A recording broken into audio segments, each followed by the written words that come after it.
वैष्णो देवी माता के अवतार की कथा। देश में विपरीत परिस्थितियां होने पर समय समय पर महाशक्ति ने भिन्न भिन्न रूप धारण कर दुष्टों का नाश कर भक्तों की रक्षा की है।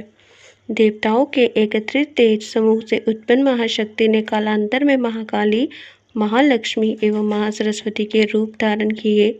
ये तीनों रूप की रज-तुम एवं सात्विक गुणों के प्रतीक है। त्रेता युग में जब पृथ्वी पर रावण, करदूषण, त्रिशिरा, ताड़का आदि राक्षसों ने अपने अत्याचारों से धर्मात्मा साधु संत जनों का जीना दुर्लभ कर दिया था तथा सर्वत्र आसुरों व आसुरी प्रवृत्तियों का बोलबाला था, उस समय भगवती महाकाली, महालक्ष्मी तथा महासरस्वती, सावित्री एवं गायत्री आदि महाशक्तियों के स्थान पर एकत्र होकर पृथ्वी पर धर्म रक्षा के लिए अपने सम्मिलित तेज से एक दिव्य शक्ति को जन्म देने का निश्चय किया। फलस्वरूप उसी समय इन सभी देवियों के शरीर से तेज की एक एक किरण से निकलकर संयुक्त हो एक सुंदर दिव्य बालिका का स्वरूप धारण कर लिया। उस दिव्य बालिका ने प्रकट होकर महाशक्तियों से पूछा, आपने मुझे किस लिए उत्पन्न किया है? मेरा क्या नाम है और मुझे क्या करना है? ये सुनकर महादेवियों ने उस दिव्य बालिका से कहा, हे कन्या, तुम्हारा नाम वैष्णवी है। पृथ्वी पर धर्म की रक्षा के उद्देश्य से हमने तुम्हें प्रकट किया है। अब तुम दक्षिणी भारत में रत्नाकर सागर के घर में पुत्री बनकर प्रकट हो। वहाँ तुम विष्णु के अवतार भगवान रामचंद्र की शक्ति सीता के अंश से उत्पन्न होगी। तत्पश्चात तुम अपनी प्रेरणा के अनुसार सब कार्यों करना। इस घटना के कुछ समय पश्चात उस कन्या ने रत्नाकर सागर के घर जन्म लिया। वहाँ उसका नाम वैष्णवी रखा गया।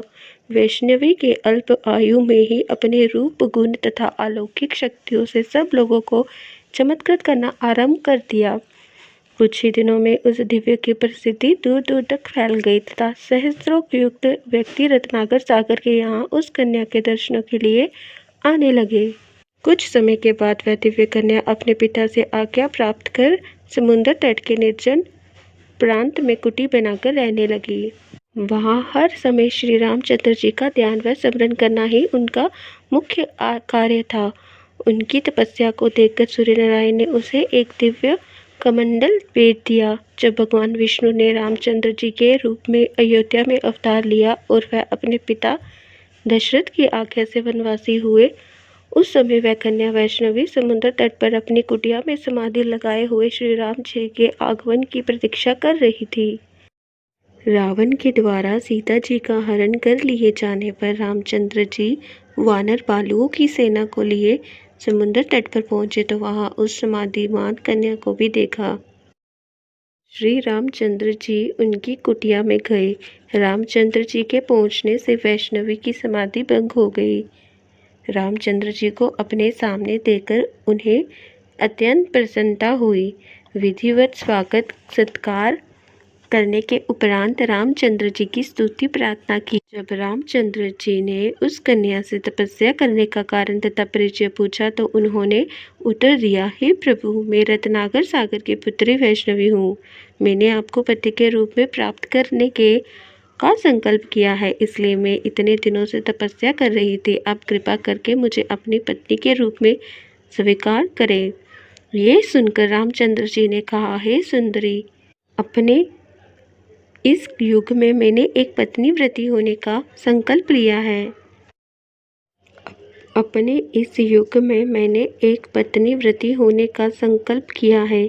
इस तपस्या का फल आपको प्राप्त होगा, अतः मैं ये शर्त रखना चाहता हूँ कि रावण का वध करने के उपरांत किसी दिन आपकी इसी कुटिया पर वेश बदल कर आऊँगा। उस समय यदि आपने मुझे पहचान लोगी तो मैं आपको अपनी पत्नी के रूप में स्वीकार कर लूँगा, अन्यथा जो देव की इच्छा।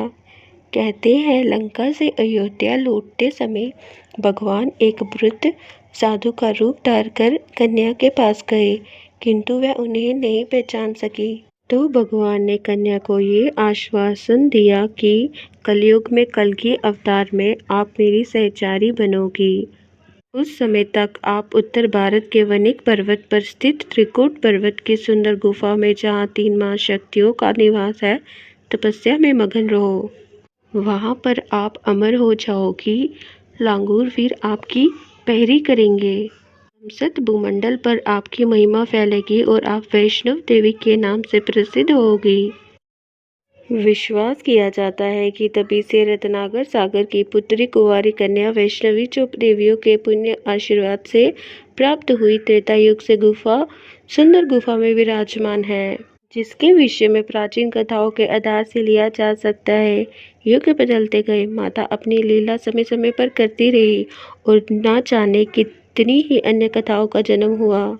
कलयुग में जिस कथा के कारण इस स्थान का प्रचार अधिक हुआ है वह इस प्रकार है।